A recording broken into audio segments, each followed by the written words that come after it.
Who is the father of nonviolent struggles? The American academic Gene Sharp, that dedicated most of his life to the idea that nonviolence, rather than violence, is the most effective way of overthrowing corrupt, repressive regimes. He is a retired professor of political science from the University of Massachusetts, Dartmouth. He is also the founder of the Albert Einstein Institution, which is also a nonprofit organization dedicated to the advancing study of nonviolent actions. He was also known for his extensive writings on nonviolent struggles, which influenced numerous anti-government resistance movements around the world. He believed that power is not monolithic.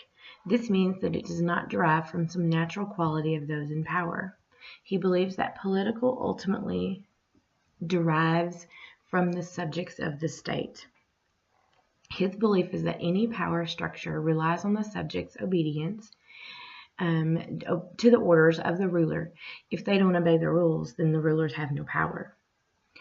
And that being said, his central message is that power of dictatorships comes from the willing obedience of the people they govern, and that if the people can develop techniques of withholding their consent and a regime will crumble. For decades now, people living under authoritarian regimes have made a pilgrimage to Gene Sharp for advice. His writing has helped millions of people around the world achieve their freedom without violence.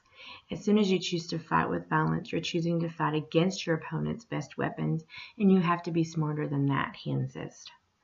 People might be a little surprised when they come here. I don't tell them what to do. They've got to learn how this nonviolent struggle works so they can do it for themselves.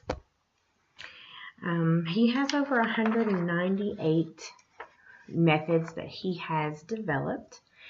Some of the resistance that offers are effective, and they are nonviolent. The nonviolent actions are more effective than the violent ones, his idea is. Some of those are haunting and taunting officials, visuals, rude gestures, humorous skits and pranks, parades, and walkouts. Those are a few that you probably recognize. Some of his quotes that he believes, which were his ideas, basically are: dictators are not in the business of allowing elections that could remove them from their thrones. By placing confidence in violence means one has chosen the very type of struggle in which oppressors nearly always have superiority. Some foreign states will act against a dictatorship only to gain their own economic, political, or military control over the country. He really believes that if you give in to violence, that you will fail, basically. And that is a big deal for him in the aspect of his nonviolent ways, the haunting and the taunting and the walkouts. It is our contention, to be explored later in more detail, that political defiance or nonviolent struggle is the most powerful means available to those struggling for freedom. In nearly all cases, resistance must continue to drive dictators out of power.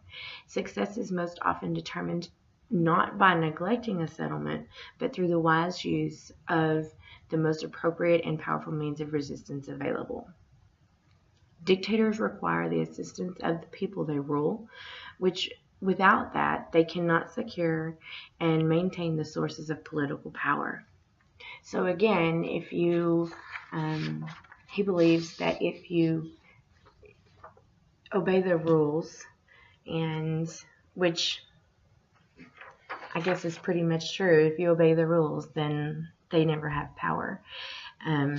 With that, Gene Sharp has made his mark on history with his nonviolent ways of overthrowing corrupt regimes, politicians, and actions.